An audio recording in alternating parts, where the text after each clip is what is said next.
Are you looking to invest in the stock market and get super juicy returns? Well, you came to the right episode because today we're going to talk about the 7 rules that you must never break when it comes to investing in the stock market. Rule number 1, start as early as possible. The earlier you start, the more chances you get to get more compound interest. Let's suppose you have $500 ready to invest in the stock market and you don't plan on adding any money at all afterwards. Assuming you invest those $500 in the S&P 500, you will be getting a 10% return according to NerdWallet. So if that $500 grows at a 10% return, you will get the following returns. In year 1, you'll start with $500. Year 2, you'll get $550. In year 3 will be $605, and so on. But that's not the interesting part.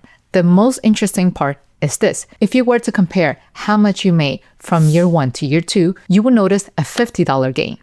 But if you look at year 2 to year 3, you're going to notice that now you had a gain of $55. And then if you pay attention to year 3 going on to year 4, that gain is now of $60.50. And then if you go from year 4 to year 5, that gain is now of $66.55. And that's the power of compounding. The interest that you make in the following year are based on the amount from the year before. So if the year before you make money, that means the next year you're going to gain interest based on that gain plus your original investment. And this is just with 5 years. Imagine how much more compounding can you make if you stayed in the stock market for 10 or 20 more years.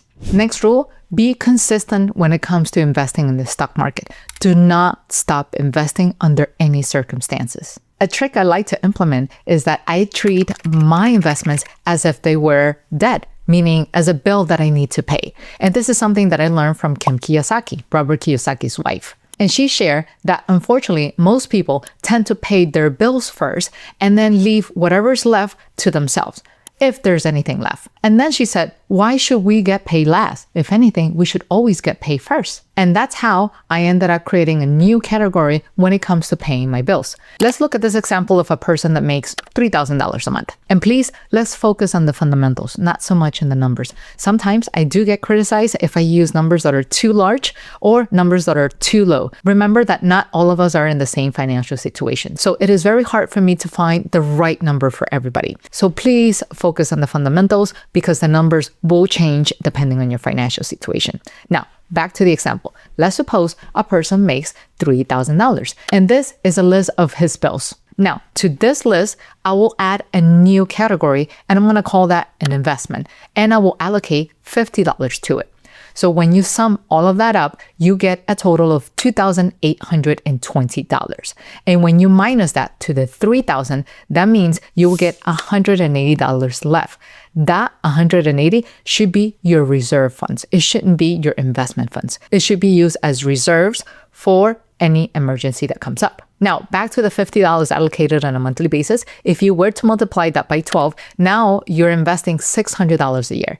And 50 is just a number. Depending on your situation, that 50 could be 100 or it could be 200. The trick is to treat it as a bill because it is a bill that you owe to yourself, to your future, to your retirement. Next rule, but before we do that, let me show you this beauty right here. We got this from YouTube for reaching 100 subscribers in our Novarise Latino community. We are somewhat close to reaching 100,000 subscribers in our Novarise Invest channel. So if you haven't subscribed yet, please hit the subscribe button to help us reach that number. We have moved into our new office for a year, and we have so many boxes that I couldn't find this YouTube award. But now that it's here, I want to leave it on display for you. And of course, don't forget to hit the like button if you enjoy learning from content like this. That will let me know that you want to see more of this stuff, and I will create more videos talking about this subject. Next rule, having more time in the market beats getting into the market at the right time.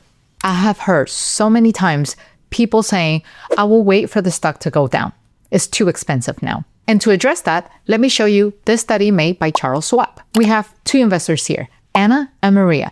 Both Maria and Anna invested $30,000 each. But the key difference here is that Maria invested that money and stayed in the stock market for 20 years. So that $30,000 turned into $171,030. That means a gain of $141,030. But Anna, who also invested $30,000, she decided to wait for the right price. And instead, she was in the stock market for only 10 years. She still made a gain though, but her gain was significantly smaller than what Maria made. In fact, Maria stayed in the market twice as long as Anna, but made almost 3 times more than Anna did. The trick is to invest your money and never touch it. Stay in the stock market for as long as you can. Don't liquidate that money unless you're looking to liquidate to buy another asset that generates money. For example, real estate. In fact, real estate is the only asset that will justify you liquidating your stocks, because when you sell your stocks at a gain, you have to pay taxes on your gains. But when you buy real estate and you rent it out, you get to take depreciation, and you can also deduct the interest on your mortgage, property taxes, and everything else that has to do with the rental business. So that means that whatever income you make from your rentals is going to get offset by those deductions, and it can also help you to offset your taxes on your stock gains. Next rule, stay calm on volatile days. Ignore the noise. What's volatility for those who are brand new? This. Anything that goes up and down in a crazy way, right? And I know it's easier said than done, but you have to remember, everything that goes up must come down and vice versa. The thing with the stock market is that when prices come down, they are typically kind of like, let's say you taking a step back to go forward faster and stronger. You see, what typically happens on volatile days is that a lot of people sell here. If you sell here in fear of losing more money, you could miss out on the rebound. And what happens on the rebound? The stock will hit its top price. And what typically happens is that people who sell here end up buying the stocks again here. In other words, you're actually missing out the benefits of the rebound, and you could also be missing out on the top trading days in a year. Let's look at another study from Charles Schwab. So here's a chart of $100,000 invested in 2021 in the S&P 500. So if the investor left his money in the S&P 500 without touching it for a full year, that person would have made $128,075. But if he sold out of fear and then re-entered the market, that means he could have missed out of the top 10 trading days. And yes, he still made a profit, but it's significantly smaller, leaving him at $107,847. But guess what happens next? Let's assume he does it again, and then he missed out on the next top 20 trading days. Now, his original $100,000 investment is worth a lot less, sitting at $93,890. And if he does it again and loses out on the top 30 trading days, now his portfolio will decrease in value even more, leaving him at $83,862. Next rule, don't put all your eggs in one basket. Always diversify. Always diversify your portfolio. And there are 2 ways to do it. First is by buying individual stocks in different sectors. Let's say, for example, technology with NVIDIA, consumer goods, Walmart, another consumer good, Coca-Cola, and the financial sector, let's say JP Morgan. The whole idea of this is that you get a bit of a mix of everything, so that if one sector is not doing so well, the other ones are going to step in and help pick up the value of your portfolio. That's one way to do it. The other way to do it is by investing in ETFs, which stands for Exchange Traded Funds. And they're just basically a fund that is created to collect money from individual investors like you and I. And the fund is going to take all that money and buy multiple shares of different companies that are being publicly traded. So by you owning an ETF, you're in essence owning a small piece of each of the companies that are inside that ETF. My favorites are VTI, VOO, and VOOG. If you want to learn more about each of them in detail, here's a video on the screen that you could check out, but after you're done with this one. Next rule, watch out for fees. You don't want to invest your money and see your profits evaporate because you have to pay fees, whether it's trading fees or maintenance fees or you name it. So when it comes to opening a brokerage account for you to invest in the stock market, you should pick brokerages that offer tradings at no fees. Example of that is Fidelity, Vanguard, Robinhood, or Charles Schwab. Or if you decide to go for the ETF route, make sure you pick ETFs with low expense ratios like VTI, VOO, or VOOG.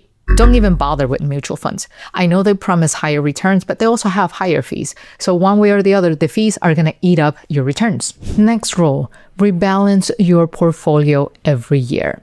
As you know, some stocks do very well, but some others not so much. So in a span of a year, you should always look back into your portfolio to see if there's some stocks that you must let go and just simply rebalance your portfolio and use the money from that sale to buy the ones that are worth it. In my case, I rebalance my portfolio every January. Why? Because January is when I make my yearly goals. I look back on the prior year, see what worked and what didn't, and then I start planning for the upcoming year that I have ahead of me. And part of that goal planning involves reviewing my stock portfolio. And if I see some stocks that did very poorly the prior year, all I do is just to simply liquidate those stocks and put that money towards something that did pay off the prior year, or I just simply research new stocks to buy the current year. You don't have to do everything in January. You can pick any time of the year. But in my case, it just happens so that January works out perfectly for me. And since you made it this far, here's a bonus rule. Check out this video. That's going to teach you everything you need to know about the ETFs I mentioned in this video. See you in the next one. Bye-bye.